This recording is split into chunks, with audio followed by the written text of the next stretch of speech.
Hello guys, welcome back. My name is Nathan and today we have some juicy news to talk about with the St. Louis Blues and the Carolina Hurricanes trade offers for Matthew Tkachuk officially being revealed. Now of course we know that Matthew Tkachuk was originally sent to the Florida Panthers in a huge deal involving Jonathan Huberdeau, but the Blues and the Canes final offers were revealed and they are pretty telling to the whole Tkachuk trade situation.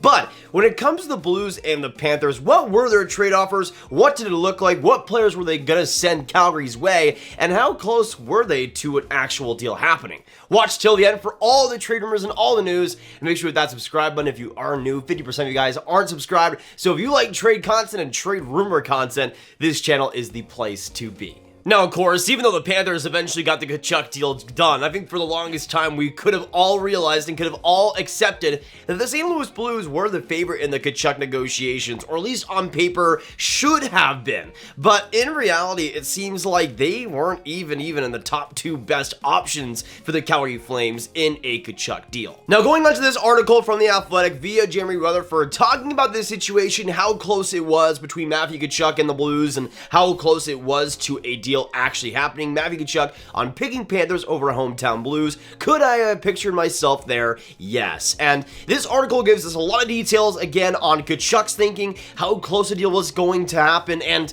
also again the trade offers that St. Louis and Carolina eventually were giving Calgary in a Matthew Tkachuk deal. And it ends up starting with the fact that Matthew and Brady were celebrating Brady's engagement and everything, which was absolutely amazing timing on Matthew Tkachuk and the Calgary Flames part for sure, getting the most attention probably that weekend, and going through all this different things. But this next paragraph I thought was interesting. They all understood, but now it was a matter of Blues fans understanding how the 24-year-old Tkachuk, a native St. Louisian and player entering the prime of his career, got away. The Blues appeared to be the favorite, but yet he's heading to Sunrise, Florida. The Panthers sent forward Jonathan Huberdeau, Mackenzie Weegar, Cole Schwindt, and a 2025 conditional first-round pick to the Flames for the forward. And again, going into a lot of details here, it appeared the Blues were in, but maybe not as in as we initially thought. It was a whirlwind week for Tkachuk, also notifying Calgary that he wouldn't be re-signing a long-term extension and providing a list of clubs the Flames could work with on a trade. My 6 years in Calgary were some of the best years of my life, so on and so forth. But then it says this: the list had a limited number of potential destinations, and soon it would be whittled down to Florida, Carolina, and St. Louis, according to a source familiar with the negotiations. So that was the final three teams that were in on Tkachuk, or the biggest suitors for Tkachuk right to the very end. We heard, of course, the list being rumored that Vegas was a part of things, the Stars were a part of things, the Preds were a part of things, but the Carolina Hurricanes and the St. Louis Blues were the other two teams going in hard on Matthew Tkachuk, and the Carolina Hurricanes were a team that wasn't mentioned at all in the Tkachuk situation, because I thought going after Max Pacioretty, they might be done adding to that wing group, but they apparently weren't, and were very serious right to the very end in a Tkachuk deal. But for the Canes to get another Eastern Conference opponent like the Florida Panthers, to have them build with Matthew Tkachuk, I definitely think is a little bit of a not ideal situation for the Canes, and especially with what they were offering, it was pretty substantial. Now, Tkachuk says this: we had a list of teams, a very, very small list. I'm not going to comment out of respect for them or for my situation if they were on it, but I'm sure people could probably put two and two together. And again, Florida, Carolina, and St. Louis being the three teams right to the very end until the Panthers actually got the deal done. Now, Jeremy Rutherford says this: the Blues were an attractive option. His father, Keith, played for them in the early 2000s and today works for the organization as a college scout, and they were the team he grew up watching. Just being a hometown team and a team that I wore the jersey for when I was younger, they have a really good team, and it's a great place to play, so obviously there was some interest from me there, Tkachuk said. Could I have pictured myself there? Yes, and that just shows, this whole paragraph just shows how much Tkachuk wanted to go to St. Louis, how much that was really his preferred option, to go there, go to the organization that his dad, of course, played with and now works with, and to be around that city, to be around that fan base. He wanted to be in St. Louis, and he wanted to be a Blue first and foremost, but obviously that did not end up happening. Getting to know them a little bit, they have unbelievable ownership ownership and a great GM and talking to some guys of the team that I don't normally talk to, it was cool to learn from them. But playing at home, I'm sure every hometown kid will say it's special for you, but it's more special for the people that got you there. His younger brother could understand the mild apprehensions. So there you go. You get some more details there. But now we can actually go into the trade offer that the St. Louis Blues gave up. And this, when I saw this, I was absolutely flabbergasted because I think most of us, again, going back to what St. Louis was going to offer, I think most of us expected Jordan Kyrou to be a cornerstone of the negotiations. He's going to be the guy that's going to be that Jonathan Huberdeau-like asset going back to Calgary, and you have a first-round pick, maybe a top prospect on top of that, and maybe even another NHL player. But, of course, with the deal that we did see happen, it was Jonathan Huberdeau, one of the best offensive players in the NHL, and a player that was scoring more than Matthew Tkachuk, was right alongside Johnny Gaudreau levels of point scoring. Mackenzie Weegar, who's one of the best transitional defensemen in the entire league, a solid prospect in Cole Schwinn, and a first-round pick on top of that, even if it is in 2025.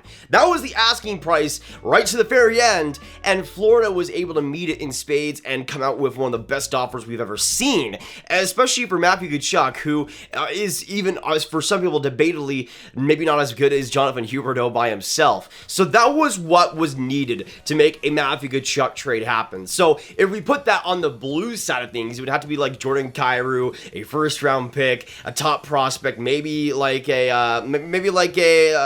Scott Perunovich, maybe somebody else on top of that too, maybe Jake Neighbors perhaps. It might have to require both of those guys and maybe an NHL player on top of that, like a Marco Scandella, let's say. So you get a top young player, you get two top prospects, a first-round pick, and a roster player on top of that. That's what I would say, especially considering Jonathan Huberdeau and Weegar both went, would be the baseline for the Flames to actually get a deal done with the St. Louis Blues. So let's see what they actually offered the Calgary Flames instead. So, going on to this next paragraph.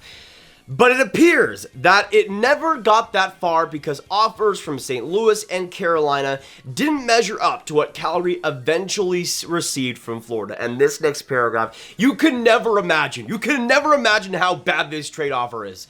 One source said the Blues' proposal included Vladimir Tarasenko, Marco Scandella, and a high draft pick. The team officially declined comment, which is very standard. I don't think they really comment on the actual trade price. Why would they? But that is allegedly what the Blues were offering to the Calgary Flames. Tarasenko, Scandella, and likely a first-round pick.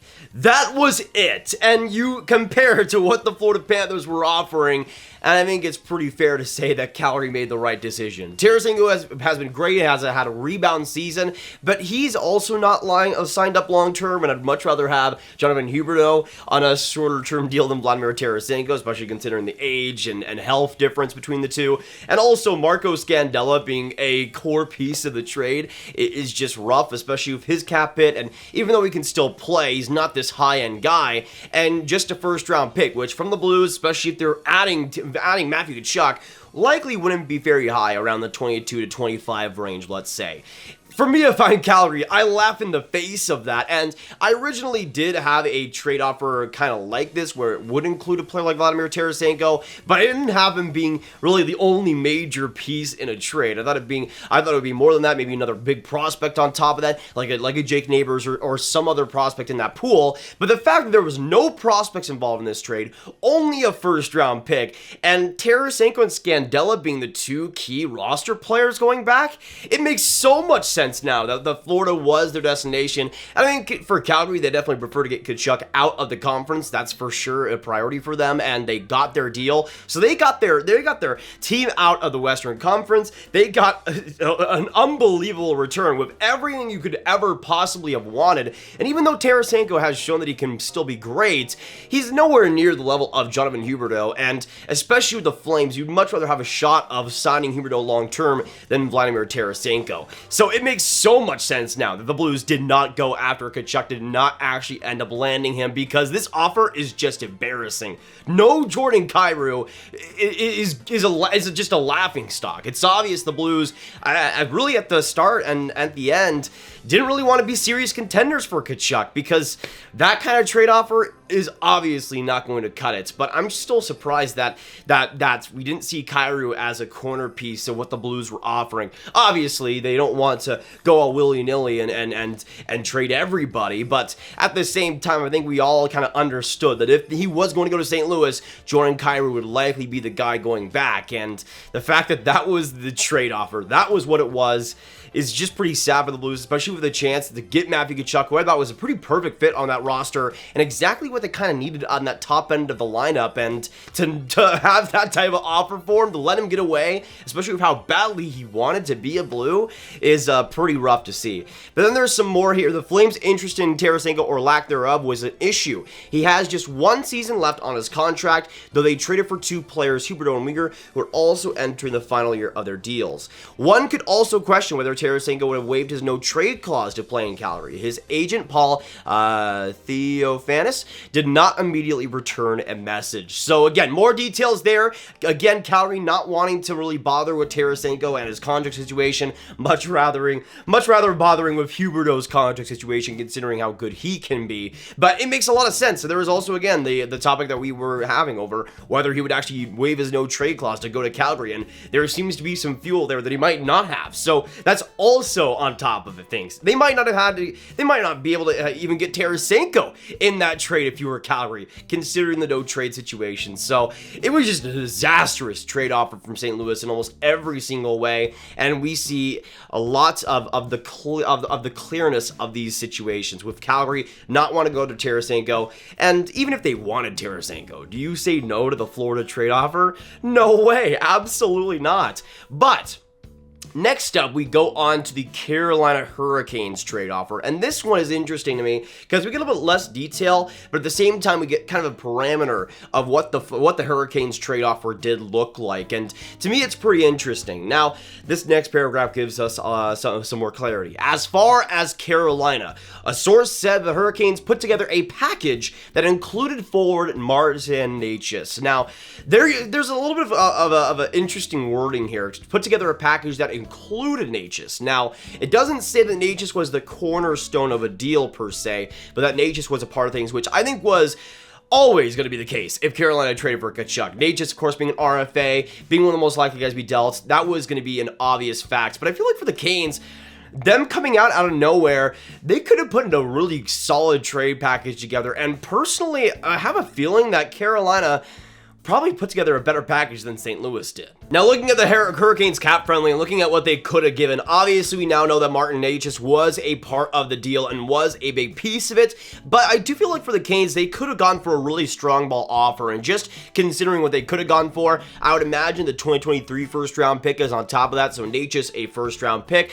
and considering the Canes cap situation right now, with having only $4 million of cap space, there would need to be some contracts offloaded, and considering that Tkachuk did sign a $9.5 million deal, let's say that they need to get $5.5 million off the books to make this deal happen officially.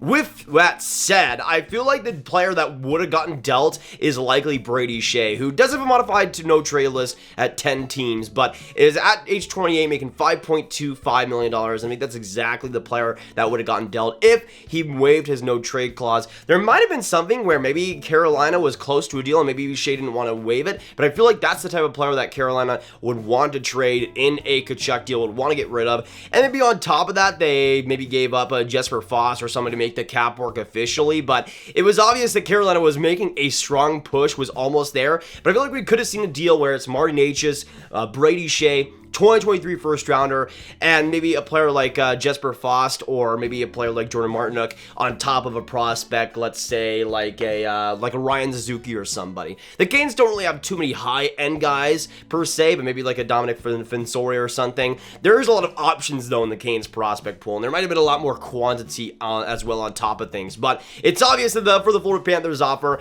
they weren't going to be better than Jonathan Huberdeau, a first-round pick, Mackenzie Weegar, and a solid prospect. The Canes were were not going to be able to bring that, especially considering their cap situation. So it doesn't surprise me that both the Blues and the Canes weren't able to make an offer, but I would not be surprised if the Hurricanes offer was much better than St. Louis's, because it did seem like by the end of things, the Canes were right there knocking on the door. And hey, if it's Necas, a top 4 D-man in Shea, a first-round pick, and a good prospect, that's not the worst thing in the world. But again, it ain't Huberdeau, and it ain't Mackenzie Weegar, and it ain't what the Florida Panthers gave up. So I think for the Hurricanes, even though they were close, it was obvious they weren't going to make a deal happen. So some more info in this article. So did it ever get close with St. Louis? I don't really know the answer to that, if I'm being honest, Tkachuk said. I had a handful of teams that I was interested in, and after talking with Florida more and more, I realized that they were probably the best option for me. They were the team that made the biggest push at the end, and they ended up getting a deal. It really happened fast with Florida, so I don't even know how close anybody else got. The Blues came with a sales pitch from Robert Thomas, Tkachuk's close friend, who recently signed an 8-year, $65 million extension. The two were recently together in Boston for a golf tournament. So there you go. Some more info there about Tkachuk wanting to do it. And in the last paragraph, I realized there's a lot of people that have been following me and enjoy watching me and wanted me to be a part of their team. That's the ultimate compliment. So I can't thank them enough for the love and for the love that they've shown and what they've shown for me throughout my career. It's nice to know that I have some fans in another city. That doesn't happen to me much around the league. So some more info there on the Tkachuk situation, and just overall a lot of good info in this article. Check it out if you haven't already. But it's crazy to think just how close the Blues and the Hurricanes were, and the offers as well that they gave up. But that will be it for today, guys. Thank you so much for tuning in. Hit that like button, subscribe, hit that notification bell. Comment down below. What do you guys think of this whole situation? What do you think of the Blues offer? What do you think of the Carolina Hurricanes offer? Was it too low? Do you think they got off smoothly with that? Let me know all your thoughts down below on the offers and all the drummers surrounding the Tkachuk rumors and how close it was with those two other teams as well. Let me know all your thoughts down below. Share this video with your friends. Get all the trade rumor content out there to any hockey fans you guys know online, and click this card for all my trade rumor content right in one playlist. My name is Nathan. Have a great day, and I'll see you in the next one. Goodbye.